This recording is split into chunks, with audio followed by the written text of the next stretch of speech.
बुलढाणा लोकसभा मतदारसंघासाठी महायुतीकडून उमेदवारही जाहीर झालाय। मात्र आज भाजपाकडनं माजी आमदार विजयराज शिंदे यांनी या ठिकाणी आपला उमेदवारी अर्ज दाखल केलाय। या संदर्भात बोलण्यासाठी आपल्यासोबत विजयराज शिंदे आहेत। आपण त्यांच्याशी बातचीत करणार आहोत। साहेब, आज भाजपाकडनं तुम्ही अर्ज दाखल केलाय, काय पहिली प्रतिक्रिया असते? मी यापूर्वी आपल्याला प्रतिक्रिया दिलेली आहे की मी भाजपाकडून जो आज अर्ज दाखल केला तो भारतीय जनता पक्षाच्या मतदारांची आणि कार्यकर्त्यांची जी भावना गेले अनेक वर्ष मनामध्ये दबून होती, त्या सुप्त भावनेला माझ्या उमेदवारी अर्ज दाखल करून एक वाट मोकळी करून दिली। मात्र महायुतीमध्ये ही जागा शिवसेनेकडे आहे, तुम्ही बंडखोरी केली असं म्हणायचं? मुळीच नाहीये। मी भाजपचा कार्यकर्ता आणि भाजपसाठी जे परिश्रम घेतलेले आहेत आणि भाजपचा लोकसभेचा निवडणूक प्रमुख या नात्याने इथे कमळ निवडून आणणं ही माझ्यावरती जबाबदारी दिली होती व त्या अनुषंगाने भारतीय जनता पक्षाच्या बूथ प्रमुखापासून सर्व पदाधिकाऱ्यांनी, आमदारांनी, थेट केंद्रीय मंत्री भूपेंद्र यादव साहेब यांच्यापर्यंत सर्वांनी गेली 5 वर्षाची परिश्रम आणि मेहनत घेतली आणि पंतप्रधान नरेंद्र मोदी साहेबांच्या कार्यकाळामध्ये जी कामं झाली ती कामं आम्ही जनतेपर्यंत पोहोचून या ठिकाणी जनभावना ही कमळच यावेळेस आम्ही निवडून पंतप्रधान नरेंद्र मोदींचं 400 पारचं स्वप्न पूर्ण करू आणि मोदी साहेबांना पुन्हा पंतप्रधान करण्यासाठी बुलढाण्याच्या कमळाचा त्या ठिकाणी मतदान करू, अशा प्रकारची जी भावना होती तिचा मी आदर केला। अशी चर्चा सुरू आहे की तुमचं नाव बॅनरवर, तुमच्या आमदारांचं नाव बॅनरवर किंवा फोटो लावला नाही म्हणून तुमची नाराजी आहे, त्यामुळे तुम्ही अर्ज दाखल केला?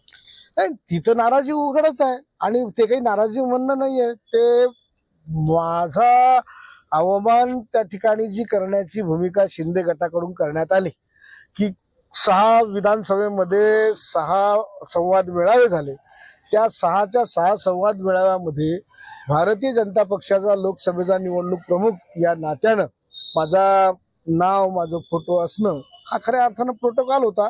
तो तर म्हणजे त्यांनी पाळलाच नाही।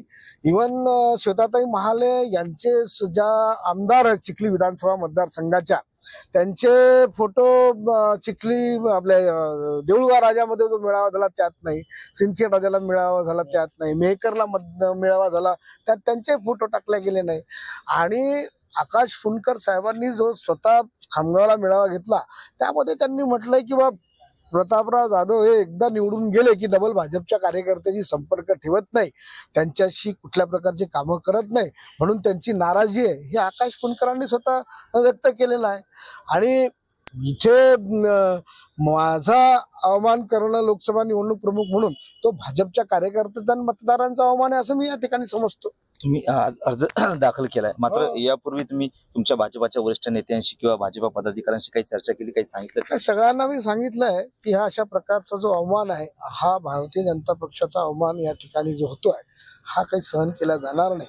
आणि भारतीय जनता पक्षाच्या कार्यकर्त्याची मतदारांची जी काही भावना आहे ही कमळाला जागा मिळावी, इथून कमळाला खासदार जावा, त्यासाठी आजही आमची ती भावना आहे।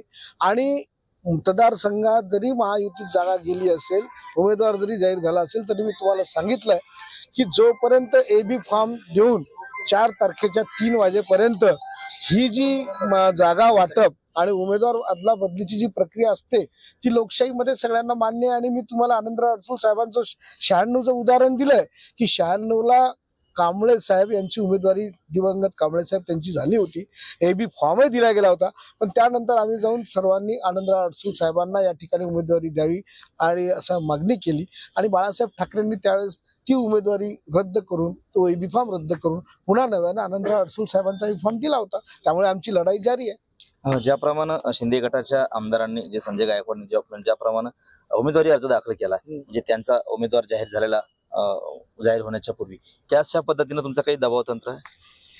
नाही, आमचं काही दबाव तंत्र नाही। माझी मागणी तर ही सुरुवातीपासून खुलेआम आहे। मेहकरला जो भारतीय जनता पक्षाच्या आत्ता काल परवा मागच्या महिन्यात मेळावा झाला त्यामध्ये सुद्धा जिल्हा आम्ही मागणी केलेली आहे की ही जागा लोकसभेची भाजपला मिळावी। त्यानंतर चिखलीत मेळावा श्वेताताई महालेंचा झाला होता भाजपचा, त्याच्यातही आम्ही मागणी केली आहे। भूपेंद्र यादव साहेबांच्या समोर कोर कमिटीची मीटिंग झाली होती भाजपची, त्याच्यात तिन्ही आमदारही सगळेच होते, सगळ्यांनीच मागणी केली होती की भाजपला जागा मिळाली पाहिजे. त्यानंतर खामगावला मेळावा झाला, तिथेही मी लोकसभा निवडणूक प्रमुख या नात्यानं मागणी केली होती की ही जागा भाजपला मिळाली पाहिजे. शेगावला मोदी @9चा मेळावा झाला होता, तिथेही आम्ही मागणी केली आहे. आणि मी लोकसभा निवडणूक प्रमुख म्हणून गेले 2-3 वर्ष सातत्याने ही जागा लोकसभेची भाजपला मिळावी ही मागणी करतोय. मी काही काल आलो आणि आज उमेदवारी अर्ज भरला आणि आपल्यासमोर उभं राहून आता मागणी करतो, अशातलं काही नाविन्य नाहीये. विजयराज शिंदे शेवटपर्यंत ठाम राहतील? हो, निश्चितच, यात काही दुमत असल्याचं कारण नाही. नक्कीच. तर हे होते माजी आमदार विजयराज शिंदे. शेवटपर्यंत ठाम राहतील असा विश्वास त्यांनी या ठिकाणी दाखवलाय. कॅमेरामन निलेश देशमुखसह गणेश सोळंकी, TV9 मराठी, बुढाण.